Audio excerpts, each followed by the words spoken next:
Hello दोस्तों, मैं शिवशंकर शर्मा और हमारे फेसबुक पेज और यूट्यूब चैनल पे आप सभी का स्वागत है। आज मैं आपको मिला रहा हूँ एक, ये मान के चलिए, अमेरिकन टाइप के किसान से मिला रहा हूँ। है तो अपने इंडिया के, लेकिन अमेरिकन टाइप के किसान है। तो मैं चाहूँगा कि ये अपना इंट्रोडक्शन खुद दें। मेरा नाम सुभाष शर्मा है और मैं यहाँ कच्छ भुज गुजरात में खेती कर रहा हूँ अनार की। और पिछले 20 साल से हम यहाँ रह रहे हैं। बेसिकली हरियाणा का रहने वाला हूँ। और ये भाई साहब आज हमारे खेत में आए हैं। इनका थैंक यू, मोस्ट वेलकम, स्वागत है इनका। पूछिए क्या पूछना है। तो सुभाष जी, हम आपसे देखो अनार की खेती के बारे में मैं आज आपको बताऊंगा। इन्होंने क्या है, जो रेगुलर खेती जो है उसको छोड़ करके इन्होंने अनार की खेती के बारे में डिस्कस किया है। हमने इनके एक और वीडियो बनाया हुआ है चंदन के बारे में, आप वो भी देखिएगा। उसमें भी इन्होंने बहुत ज़बरदस्त जानकारी दी हुई है चंदन के पेड़ लगाने के लिए। और इस वीडियो में आज मैं इनसे अनार के बारे में बहुत सारी जानकारियाँ आपको दिलवाऊँगा कि किस तरीके से अनार लगाए जाते हैं, और सारी चीज़ें मैं आपको बारी बारी से पूछ के बताऊँगा। तो हम बिल्कुल स्टार्टिंग से शुरुआत करते हैं कि भाई अनार के पेड़ लाएं कहां से और इनको कैसे लगाएं, और बिल्कुल बेसिक, और इसके लिए जमीन कैसे तैयार की जाती है। तो इस तरह के प्रश्न मैं आपसे पूछना चाहता हूं सुभाष जी। देखिए, अनार की खेती करने से पहले तो सबको पता है भाई कपास, एरंडा, ये खेती हम करते थे। तो उसमें इनकम थोड़ा कम था, तो सोचा भाई कुछ अलग से करके देखते हैं। फिर 2012 में लगभग हमने ये अनार की खेती कच्छ में कुछ किसानों से हमने डिस्कस किया कि भाई इसका प्लांटेशन करें, ये खेती की जा सकती कि नहीं कर सकते। तो फिर थोड़ा ये बेसिकली महाराष्ट्र के अंदर बहुत होता है, नासिक एरिया में अनार की खेती जी। वहाँ पे हम 1-2 विजिट की और वहाँ से किसानों से थोड़ा संपर्क किया कि भाई खेती करें क्या ना करें। तो उन्होंने कुछ हमें बताया कि भाई आप अनार की खेती कर सकते हैं, कैसी जलवायु, कैसी ज़मीन, क्या क्या इसके अंदर दिक्कतें आएंगी, कितना खर्चा होगा। तो ये सब चीज़ें वहाँ से सीखी। फिर जलगांव है महाराष्ट्र में, नासिक के जहाँ पे, वहाँ पे जलगांव में हमने एक विज़िट किया। वहाँ पे जैन इरिगेशन कंपनी है जो जैन ड्रिप बनाती है, उसी कंपनी के टिश्यू कल्चर के पौधे हमने वहाँ से मंगवाए। ये लगभग 40 रुपये के आसपास एक प्लांट हमें। टिश्यू कल्चर मतलब अनार की प्रजाति का नाम है? टिश्यू कल्चर पौधे 2 तरह के होते हैं। तो कलम के द्वारा बनाया हुआ, जो मतलब प्लांट के ऊपर ही कलम चढ़ाते हैं, इसी पौधे की। एक होते हैं लैब में तैयार जो किए जाते हैं टिश्यू, इसी प्लांट का टिश्यू से तैयार करते हैं। तो ये हमने टिश्यू प्लांट लिए वहाँ से, जलगांव से, महाराष्ट्र से। मतलब इस पेड़ से ही दूसरा पेड़ तैयार किया जाता है? एक होता है यहाँ खेत में तैयार करना है, उसको बोलते हैं गोटी कलम से। अच्छा जी। जैसे आप मेरे प्लांट पे अगर करना चाहें तो मैं यहाँ पौधे तैयार कर सकता हूँ इसी प्लांट पौधे के ऊपर। एक होता है लैब में तैयार करते हैं। तो हमने जो लैब में तैयार किया हुआ है वो पौधे हमने लगाए। वो क्या है, बहुत सारे जो बीमारियाँ होती हैं पौधे में वो वहाँ निकल जाती हैं, तो इसलिए वो पौधे स्वस्थ, उनकी ग्रोथ अच्छी रहती है। तो हमने ये टिश्यू कल्चर का पौधा लगाया था, 40 रुपये में हमें आया था। और इसके मैनेजमेंट में बाद में कुछ खास इतना है नहीं। जैसे जी स्टार्टिंग में, बिल्कुल स्टार्टिंग में हम समझें तो भाई खेत में जैसे अभी आप पौधे ले आए, भाई जैसे हम धान की पौध लाते हैं, सबको पता रहता है धान के बारे में। तो जैसे आप इसके पौधे ले आए, तो ज़मीन को आपने कैसे तैयार किया कि भाई हमें यहाँ पे लगाने हैं, कितनी दूरी रखनी है और किस तरीके से लगाना है? फिर ड्रिप इरीगेशन का सिस्टम कैसे किया? जैसे यहाँ पे पानी की कमी तो आपने ड्रिप इरीगेशन किया, अगर ज़्यादा पानी हो तो मतलब कैसे करना चाहिए किसान को? तो वो स्टार्टिंग की थोड़ी सी बातें बताइए जी। अनार में जो सबसे बीमारी है वो पानी ही है जी जी। ये है कम पानी की फसल, इसको कम पानी चाहिए। और कच्छ के अंदर वैसे भी पानी की बहुत दिक्कत है, तो उसके लिए और ज़्यादा पानी को ना मिले इसको देखते हुए हमने ड्रिप इरिगेशन इसमें लगाया हुआ है कि भाई ड्रिप के द्वारा आप कंट्रोल का पानी इसमें दे सकते हो, जितनी इसको ज़रूरत है जी। उसके हिसाब से इसका जो बेसिक माप है जो गवर्नमेंट ने तय किया हुआ है वो 12/8, यानी कि एक रो से दूसरी रो जो है 12 फीट की है, और प्लांट टू प्लांट वो 8 फुट है। वो एक इसका बेसिक माप है। उसमें प्लांट अच्छा ग्रो कर रहा है और अच्छा उत्पादन मिलता है उससे। अच्छा, मतलब ये 2 जैसे अभी अपने पीछे दिख रही हैं, ये लाइनें हैं पूरी। तो जैसे लाइन का जो 2 पूरी लाइनों का जो बीच का डिस्टेंस है वो 12 फुट बता रहे हैं जी, और 2 पेड़ के बीच का 8 फुट। अच्छा, इस तरीके से जी। ये 12/8 के ऊपर है, और 1 एकड़ के अंदर लगभग 450 प्लांट लगेंगे। तो एक अच्छी इनकम के लिए समझ लो, अगर आप दूसरी रेगुलर जो फसल करते हैं, आपका धान का है, गेहूं का है, कपास है, या दूसरी कोई भी फसल, उसके मुकाबले में अगर आप थोड़ी सी अच्छी जानकारी के साथ अगर अनार की खेती करते हैं, तो मैं एक दावे के साथ कह सकता हूं कि आप मतलब एक किसान सोच नहीं सकता, उसके हिसाब से अच्छी इनकम हो सकती है। अच्छा जी, ये साल में मतलब कितनी बार अनार होते हैं? एक बार होते हैं या 2 बार जी? नहीं, वैसे तो 12 महीने ही चलता है, लेकिन जो चीज़ हम अच्छा है, अगर आपको इनकम लेनी है, अगर अच्छा पैसा कमाना है, तो हम 6 महीने में इसमें एक ही फसल लेते हैं और 6 महीने रेस्ट पीरियड इसको देते हैं प्लांट को, ताकि इसको थोड़ा रेस्ट मिले, और उसके बाद फिर इसको तैयार करके नेक्स्ट फसल के लिए इसको एकदम तैयार करते हैं 6 महीने में। अच्छा जी, अनार की जैसे ये एक ही मतलब किस्म होती है या और भी किस्में होती हैं अनार की? अनार की बहुत सारी किस्म है। ये हमारे पास जो भगवा सिंदूरी है, तो इस वक्त ये बेस्ट क्वालिटी है। इसका जो अनार की साइज है, खाने का जो दाना जो होता है इसके अंदर, उसका टेस्ट, उसके अंदर जो जूस निकलता है वो, और इसकी शाइनिंग, इसकी चमक, मतलब ये एक एक्सपोर्ट क्वालिटी का अनार है। यहाँ लगभग जो कच्छ के अंदर हज़ारों एकड़ में ये अनार की खेती है, उसका 80% जो माल होता है यहाँ तैयार होता है अनार, वो सब विदेशों में एक्सपोर्ट होता है। उसके बाद जो बचता है वो थोड़ा बहुत दिल्ली वगैरह, यूपी, सभी ऑल ओवर इंडिया में जाता है। आपका कहने का मतलब अपने जो इंडियन लोग हैं वो तो बचा कुचा खराब खाते हैं।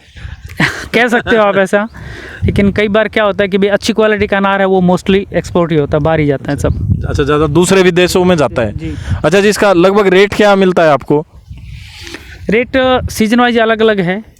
जब एक्सपोर्ट क्वालिटी का आना है तो कम से कम आप 50 से 60 रुपया मान के चलो। अच्छा, 100 ग्राम से अगर हम इसका अनार देते हैं तो 50-60 रुपये मिनिमम रेट है। तो मतलब तैयार अनार 100 ग्राम का हो जाता है लगभग, और उसका रेट मतलब आप बता रहे हो जो 50 से 60 रुपये किलो का रहता है। जी, 50 से 60 रुपया आराम से मिलेगा आपको एक्सपोर्ट क्वालिटी का। अच्छा, ये मतलब होलसेल रेट हो गया। जी। अच्छा जी, अगर मान लो यही अनार अपन बाजार में खरीदें तो अपने को क्या भाव मिलेगा? मतलब इंडियन आदमी अगर ये एक्सपोर्ट क्वालिटी का खरीदे तो उसको क्या रेट मिलता है? आप उसका 3 गुना समझ लो, 100-150 रुपया कम से कम। अच्छा जी, जैसे अनार जहाँ पे होता है वहाँ पे कुछ सस्ता हो और बाकी जहाँ पे नहीं होता वहाँ पे कुछ महंगा हो, ऐसा कुछ रहता है इसमें? आपको ऐसा तो रहता ही है। जहाँ अगर मान लेते हैं यहाँ हमारे कच्छ में है, तो जो माल समझ लो एक्सपोर्ट के बाद जो बच गया, उसको तो हम भी सस्ते रेट में दे देते हैं। कोई भी व्यापारी आता है, छोटा व्यापारी, उसको दे देते हैं। और लेकिन वही जब माल आप यहाँ से भर के जाएंगे दिल्ली या यूपी या कर्नाटक या पश्चिमी बंगाल, कहीं भी लेके जाओ, तो वहाँ से उसको नेचुरल 3 गुना कीमत तो देनी ही पड़ती है। लेकिन यहाँ हम उसको माल को सस्ते रेट में ले जाता हूँ, 20 रुपये 25 रुपये में लेके जाता है यहाँ से। अच्छा जी, जो ये सिंदूरी अनार है, ये मतलब अगर हम भारत की बात करें, अगर ज़्यादातर क्या है हिंदी भाषा के लोग ही देख रहे हैं, तो अगर मैं भारत की बात करूँ तो इसको भारत में कहाँ कहाँ पर हम बो सकते हैं? जैसे अगर मैं उत्तर भारत की करूँ, हरियाणा, पंजाब, राजस्थान या MP या UP, क्या उधर बो सकते हैं इस अनार को? मेन तो इसमें जो दिक्कत है वो है कि जो पानी का ठहराव नहीं होना चाहिए ज़मीन में जी।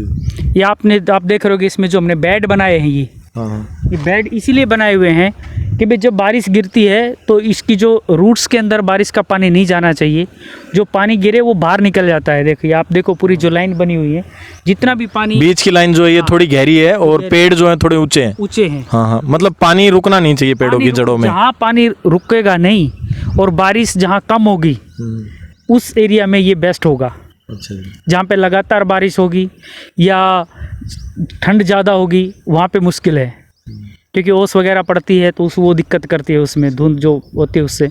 बाकी ड्राई एरिया जितना होगा वो उसके लिए बेस्ट है। अच्छा, मतलब आपका कहने का मतलब जितना सूखा एरिया है और इसके लिए बेस्ट सबसे पानी देने का तरीका जो है वो ड्रिप इरिगेशन वाला है। ड्रिप इरिगेशन से है। अच्छा, ड्रिप इरिगेशन से क्या है, हम इसको कंट्रोल कर सकते हैं कि हमारे को इतना ही पानी चाहिए।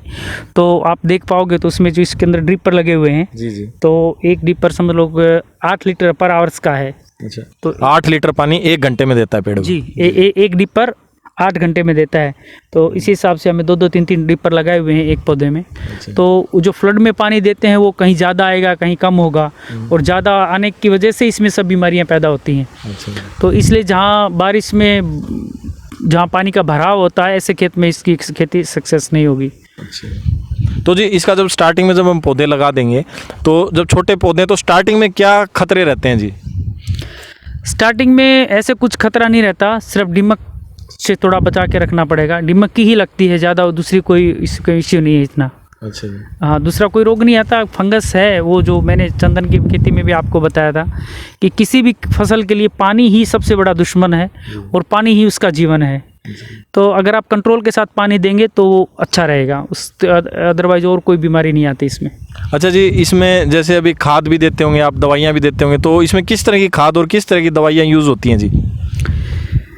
खाद का तो जो NPK वगैरह तो आपको पता ही है, सब देते ही हैं, नाइट्रोजन, फास्फोरस, पोटास। इसके अलावा जितने भी माइक्रोन्यूट होते हैं वो सब हम देते हैं इसके स्प्रे के द्वारा। जिंक है, सल्फ़र है, मैग्नीशियम है, मैग्नीशियम, बहुत सारे ऐसे कुल मिला के 16 तत्व होते हैं, वो सब देने पड़ते हैं। अच्छा, सही बात है। बोरोन है, कैल्शियम है, ये सब। अच्छा जी, जैसे भाई अगर हम बोलें कि भाई ऑर्गेनिक, तो खाली अगर हम ऑर्गेनिक के ऊपर डिपेंड हो तो क्या हम अनार की खेती कर सकते हैं जी? मतलब बिल्कुल बिल्कुल फ्रैंकली पूछ रहा हूँ मैं, ऐसा नहीं है कि भाई हम अपन ऑर्गेनिक को फेवर करते हैं तो ऑर्गेनिक के बारे में, मतलब आप बताइए बिल्कुल भाई, खाली अगर ऑर्गेनिक के ऊपर डिपेंड हो तो क्या वो किसान अच्छी फसल ले सकता है? ऑर्गेनिक में 2 तरीके से है। अगर आप 100% ऑर्गेनिक में जाएंगे तो मेरे हिसाब से सक्सेस नहीं है, क्योंकि लेकिन आप जो केमिकल फर्टिलाइज़र है जैसे DAP, यूरिया या जो भी ये खाद है, आप ये खाद बंद कर सकते हैं। अच्छा। लेकिन जो फंगस की जो बीमारियां होती हैं उसको आप बायोवेट इस तरीके से इसको कंट्रोल नहीं होगा, उसके लिए आपको केमिकल स्प्रे की ज़रूरत पड़ती है। लेकिन वो जो स्प्रे होते हैं वो एक स्वास्थ्य के लिए हानिकारक नहीं है इतने। अच्छा जी। जितना केमिकल जो खाद होती है वो नुकसान करती है। हाँ, मतलब वो गवर्नमेंट अप्रूव्ड हैं सारे जी, वो मतलब स्वास्थ्य के लिए इतना नुकसान नहीं है जितना केमिकल के जो खाद है। खाद बंद कर सकते हैं हम पूरा। अच्छा जी। आप इसमें DAP की ज़रूरत नहीं है, यूरिया नहीं डाल सकते, या 12-32-16 जो भी खाद है वो सब बंद कर सकते हैं आप इसमें, उनके बिना ये हो जाएगा अच्छे से। तो अभी जैसे जी ये मैं देख रहा हूँ पेड़ों को आपने ये एक कपड़ा सा बांधा हुआ है जो मतलब बिल्कुल लाइट सा है, तो इस कपड़े का क्या मतलब है जी? इसके बारे में थोड़ा बताइए, किस लिए बांधा जाता है फिर, और ये कहाँ से मिलेगा अगर मान लो ये सबको बांधना पड़े तो, और इसका मतलब क्या है? एक्चुअली इसको ग्रो कवर बोलते हैं। ग्रो कवर मतलब कोई ये कवर है, किसी भी प्लांट को ग्रो करता है, मतलब उसको कवर करता है। और इस टाइम जो सीज़न चल रहा है वो हमारे पास ओस जो गिरती है ना सुबह में, जो बोलते हैं मतलब हवा में जो नमी ज़्यादा हो जाती है सुबह और ओस ज़्यादा हो जाती है। ओस जब ओस प्लांट के ऊपर पड़ती है, इस फ्रूट के ऊपर, तो जब सूरज निकलता है तो जब इस पे धूप लगती है तो जहाँ पे पानी जो इस फ्रूट के ऊपर होगा वहाँ से ये ब्लैक स्पॉट बनना शुरू हो जाएगा। अच्छा, अनार के ऊपर दाग हो जाएंगे, मतलब जहाँ पे पानी का बूंद रह गई या उसकी बूंद रह गई तो दाग हो जाएंगे। जहाँ आपने कई बार देखा होगा ना मार्केट में भी आधे काले हैं आधे लाल हैं, वो जो काला होता है वो इसी वजह से होता है कि ओस गिरने के बाद जब सूरज की गर्मी पड़ती है तो वहाँ पे वो काला हो जाता है। तो उस काले से बचाने के लिए इसको हमने ये कवर, इस कपड़े से इसको कवर किया हुआ है। तो फिर जी इस पे सूरज की रोशनी का कोई मतलब जैसे कम पहुँचती हो या ऐसा कुछ नहीं हो पाता फिर? ऐसा है, आप देखो ना ऊपर से हमने खुला छोड़ा हुआ है जहाँ से प्लांट ग्रो किया है, तो जो इसकी फोटोसिंथेसिस की जो क्रिया होती है, जो प्लांट एक, क्योंकि धूप तो सबको चाहिए, पौधे को भी चाहिए, इंसान के चाहिए, तो उसके लिए हमने जगह छोड़ी हुई ऊपर से ताकि इसको भी खुराक मिलती रहे। और अपने जो फ्रूट हैं हमने मोस्टली क्या फ्रूट को कवर किया है, ऊपर से प्लांट को है थोड़ा खुला छोड़ा है, तो इसका भी काम हो जाए और अपना भी काम हो जाता है। हाँ सही बात, मतलब ऊपर से इसको धूप मिल जाती है और नीचे से इसलिए कवर कर दिया ताकि इसके फल खराब ना हो और हमारे को फ़ायदा हो। अच्छा जी, और कुछ सुभाष जी कुछ और पेड़ों के बारे में जो हम ना पूछ पाए हो, क्योंकि देखो मुझे तो इसके बारे में ज़्यादा जानकारी नहीं है, तो ऐसी कोई चीज़ जो मैं नहीं पूछ पाया हूँ और आप बताना चाहें भाई, कोई भी जो हमारा दर्शक है जो मान लो अनार की खेती करना चाहे तो उसको मतलब क्या क्या प्रिकॉशंस करने चाहिए, मतलब क्या क्या ध्यान में रखना चाहिए, उसके बारे में कुछ भी जो भी आप बताना चाहें। नहीं, ऐसा कुछ नहीं है। अब मैं दूसरे बारे में तो नहीं कह सकता, लेकिन जहाँ मेरे एरिया में अभी बहुत सारी जो किसान हैं खेती कर रहे हैं अनार की, उनके में पीछे क्या है कि जो कंसल्टेंट आते हैं बाहर से, मोस्टली आते हैं महाराष्ट्र से, उनके पीछे अंधाधुंध खर्चा करवाते हैं किसानों से। एक पर एकड़ के पीछे बोलते हैं हमारा लाख रुपया खर्चा हो गया, कोई बोला 80,000 रुपया खर्चा हो गया। तो जो भी किसान भाई खेती करना चाहे पहले उसके बारे में अच्छी तरह जानकारी ले, भाई एक प्लांट को किस चीज़ की ज़रूरत है, कब ज़रूरत है और कितनी मात्रा में उसकी ज़रूरत है। अगर आप उस हिसाब से खेती करेंगे तो ये के जो फालतू के जो खर्चे हैं उनसे बच पाएंगे और कम खर्चे में अच्छा मुनाफा अगर ले पाएंगे अनार की खेती। लेकिन सुभाष जी जैसे अभी हम देखें भाई, अब कोई बिल्कुल नया आदमी वो खेती करना चाहता है तो वो उसको जानकारी के लिए तो कंसल्टेंट के पास जाना ही पड़ेगा और वो उससे अच्छे खासे पैसे खसूट लेता है, भाई इतने लगेंगे, ये लगेगा, वो लगेगा, तो फिर वो जानकारी कहाँ से इकट्ठी करे? जानकारी जैसे आप जैसे भाई हैं जो यूट्यूब के चैनल से बहुत हैं, और पहले तो ये कि आस पड़ोस में जहाँ भी आपको भले थोड़ा खर्चा हो, लेकिन आस पड़ोस में जहाँ किसान जिसका बगीचा लगा हुआ है ऑलरेडी, आप उस किसान से जाकर पूछिए, ना कि आप किसी कंसल्टेंट के चक्कर में पड़िए, क्योंकि किसान एक है वो आपको सही सलाह देगा।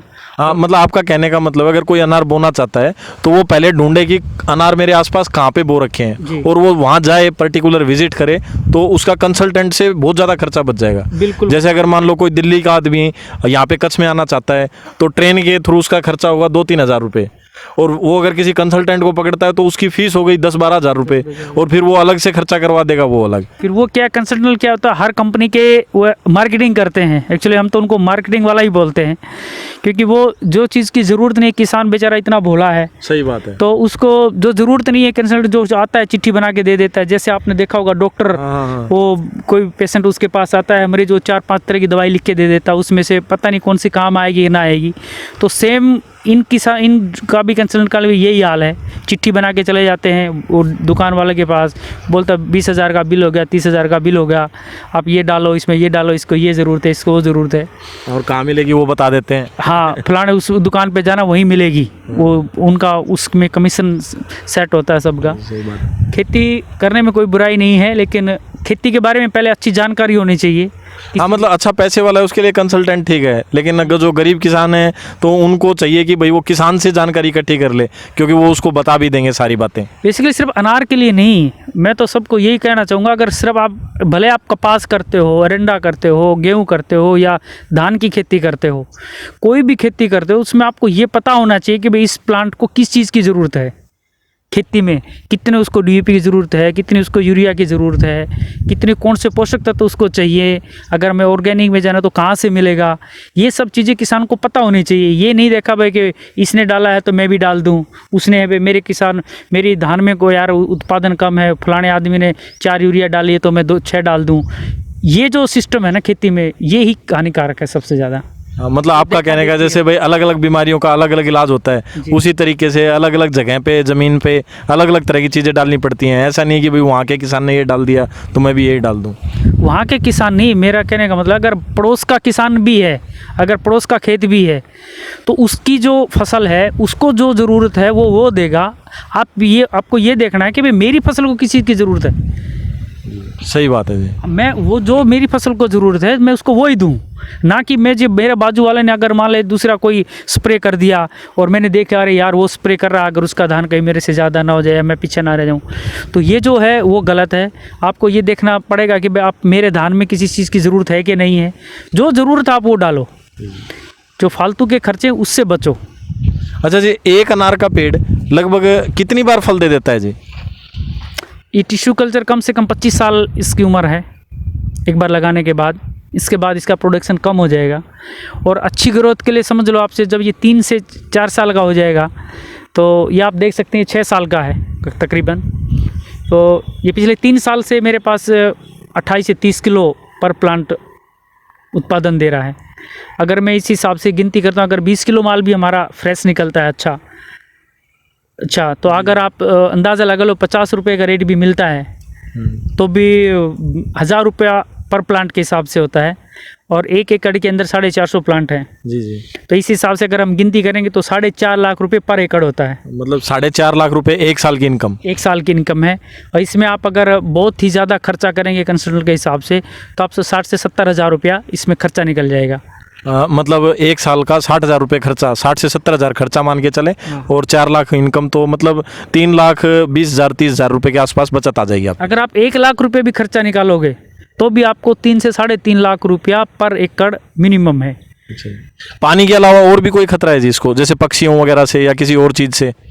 भाई किसान को तो सभी खाते हैं सरकार से लेके व्यापारी, मजदूर, और पक्षी कहाँ पीछे रहेंगे। सही बात तो है। सब नुकसान पक्षी भी खाते हैं, वो अपना पैरेट वगैरह बहुत आते हैं, जब इसलिए ग्रो ये कवर डाला वो भी एक थोड़ा इसको हेल्प करेगा। और नीचे गैलरी है, सब कीड़े मकोड़े तो सब खाते ही रहते हैं किसान को, तो सब खा के जो बचता वो किसान का है। अच्छा, कहने का मतलब अपने को इसका ध्यान रखना ही पड़ता है। और पानी इसमें महीने में कितनी बार देना पड़ता है जी? ये आपने सही पूछा है। पानी हर ज़मीन के, हर खेत के हिसाब से अलग अलग है। अब जैसे मेरे ही समझ लो 2 प्लॉट हैं, कि मैंने आपको उस साइड दिखाया और ये प्लॉट है, ये मेरा प्लॉट है, इसकी ज़मीन मिट्टी ब्लैक सोयल है।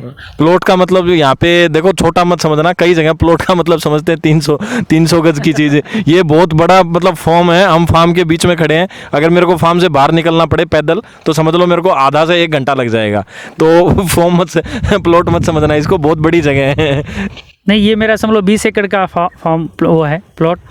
तो अगर मान लो ये इसमें जो ब्लैक सोइल है, काली मिट्टी है, तो काली मिट्टी क्या होती है, इसमें पानी सोखने की क्षमता ज़्यादा होती है और ये भेज जल्दी से छोड़ती नहीं है। जी जी। जो पानी का मॉइस्चर जो होता है उसको पकड़ के रखती है। अगर इसमें मैं इसको 5 से 6 दिन में पानी दूँ तो भी इसको कोई प्रॉब्लम नहीं है। लेकिन मेरे जो साइड वाला प्लॉट है दूसरा, उसमें सैंडी मिट्टी है, मतलब रेत वाली मिट्टी है। रेत वाली मिट्टी क्या होता है, उसमें पानी नितार शक्ति जो होती है ज़्यादा होती है, पानी नीचे तुरंत उतर जाता है। तो वहाँ पे मुझे उसके हर तीसरे चौथे दिन 3 से 4 घंटे, जो बालू बोलते हैं, जो राजस्थान में होती है डेजर्ट वाली, उस मिट्टी में मतलब आप बोल रहे हैं कि 3 दिन में पानी देना चाहिए। और काली मिट्टी जो होती है उसमें हफ्ते या 5 से 6 दिन, 5 से 6 दिन में। और कितना पानी देना पड़ता है? 2 से 3 घंटा बस। 2 से 3 घंटे में कितना, मतलब क्वांटिटी कितनी हो जाती है? ऐसा 2-3 घंटे में समझ लो, जैसे हम एक बार में चलाते हैं तो 3 एकड़ में पानी पीता हमारी जो मोटर है 3 फेस की। तो ऐसे आप आइडिया लगा लो कि समझ लो कि भाई तीसरे से 4-5-6 दिन के अंदर कोई दिक्कत नहीं आएगी पानी। जैसे मान लो एक पेड़ की हम जानकारी इकट्ठी करें, मान लो एक पेड़ में हम 6 दिन में पानी देते हैं, तो एक पेड़ में 7 से 8 लीटर, इतना मान के चलूँ मैं? नहीं, एक्चुअली आपको थोड़ा कन्फ्यूजन है। वैसे मैंने देखो 2 से 3 डीपर लगाए हुए हैं। जी जी। 3 यहाँ पे 3 वहाँ पे, तो एक पौधे के अंदर 6 डीपर हैं। अच्छा अच्छा। तो यानी कि अगर मैं इसको 1 घंटा चलाता हूँ तो इसको 1 घंटे में लगभग अप्रोक्स 48 लीटर पानी मिलता है। अच्छा अच्छा, 1 घंटे में 48 लीटर पानी। हाँ। और 5 से 6 घंटे चलाना पड़ता है? ना, हर 5 से 6 दिन में इसको 2 से 3 घंटे। अच्छा अच्छा जी जी जी। जब हम एक बार इसको चलाते हैं तो 100 लीटर के 150 लीटर पानी इसको देते हैं एक बार में। अच्छा, आपका कहने का मतलब कि ज़्यादा पानी भी नहीं खड़ा हो और बिल्कुल सूखा भी नहीं हो, हल्की हल्की नमी रखनी पड़ती है? बिल्कुल हल्की नमी होनी चाहिए। अगर आप रोज़ दे सकते हैं तो 1 घंटा दे दो, कोई दिक्कत नहीं। अच्छा।